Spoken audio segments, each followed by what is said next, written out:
Here we are at TaylorMade Stables, January 20th, 2012, on the indoor with Jazz. I've used Jazz for some of our little driving techniques over the last couple of weeks. He is a Morgan. He's owned by Susan Carey, and he is the son of DJJJ Ebony Gold, or Stallion. And today we're going to talk a little bit about hands. So with our hands, it's important, and we'll just concentrate on the hands here. Whatever, particularly when you're starting to drive, you are probably better off driving or long lining with the hold that you do when you actually ride. And there are several good techniques in driving, but what you must avoid is an overreaction on the part of the hands.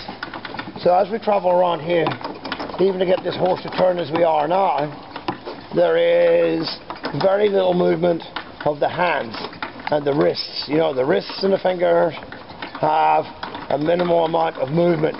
There is in the shoulder and the elbow, the pliability and the flexibility to be able to turn this horse. As you can see coming around the top end here, there's hardly any movement at all in the hand because there's no need to. I have a direct contact with the horse's mouth, and when I'm training the horse, obviously it is my voice and it's my hands are the main contact. But if I'm going to overreact with my hand, then I'm going to get an overreaction from him. So it's very little. And change these hands to this here, like this, and then another one like this. And you notice each time, and I'm not going to explain all the techniques in this session, but at this stage I am able to hold the horse quietly. I'm able to hold a bridge with the horse, and it's important that that bridge I do not drop that bridge and it falls in among my feet. An absolute no-no. See the little reaction I had there, a little play out with the lines, and walk, walk, boy. It's important that he understands what I want. Most driving is done with the left hand. All driving is done with the left hand.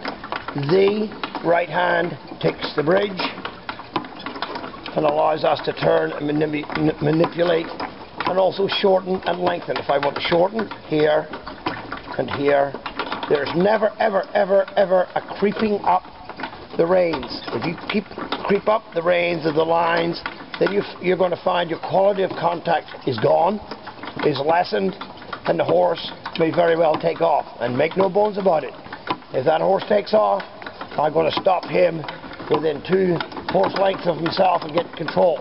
If I have been creeping up the lines, then there's a fair chance that I'll drop a line and there's a mistake.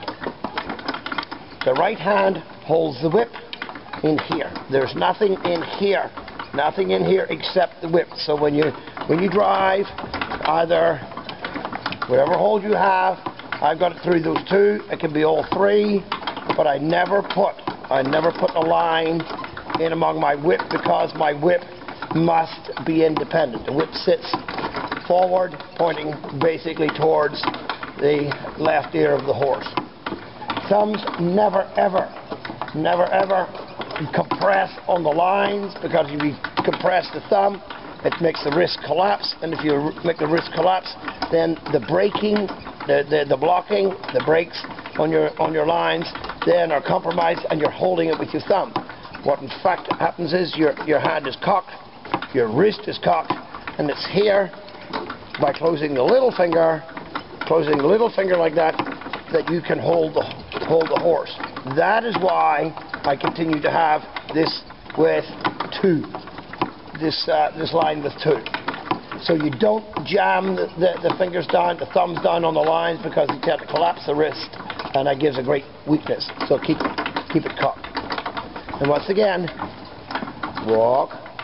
Do not get in a complicated situation, particularly with a horse like this. The horse is rather energetic, and find that you, by loosening the line, you're going to run into difficulty. So allow yourself a decent bridge, particularly to keep the lines off, off the floor and away from your feet. You notice on here, there's a little piece of lace.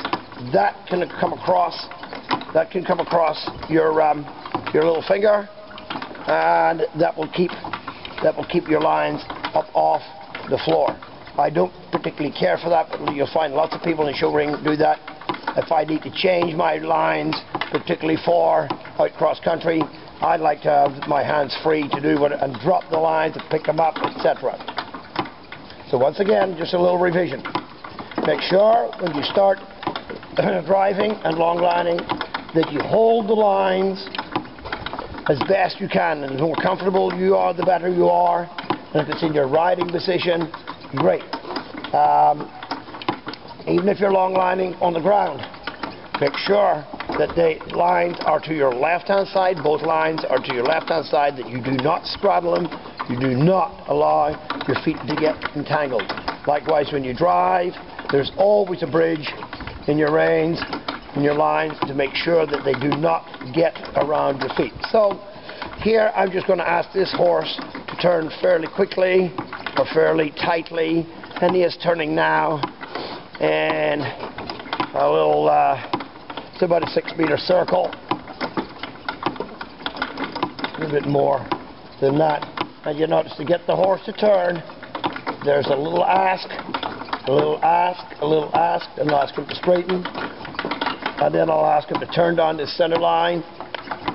And you notice, because it's very tight, there is a deal of hand, but when I ask him to straighten, very little use of hand. So remember, the quality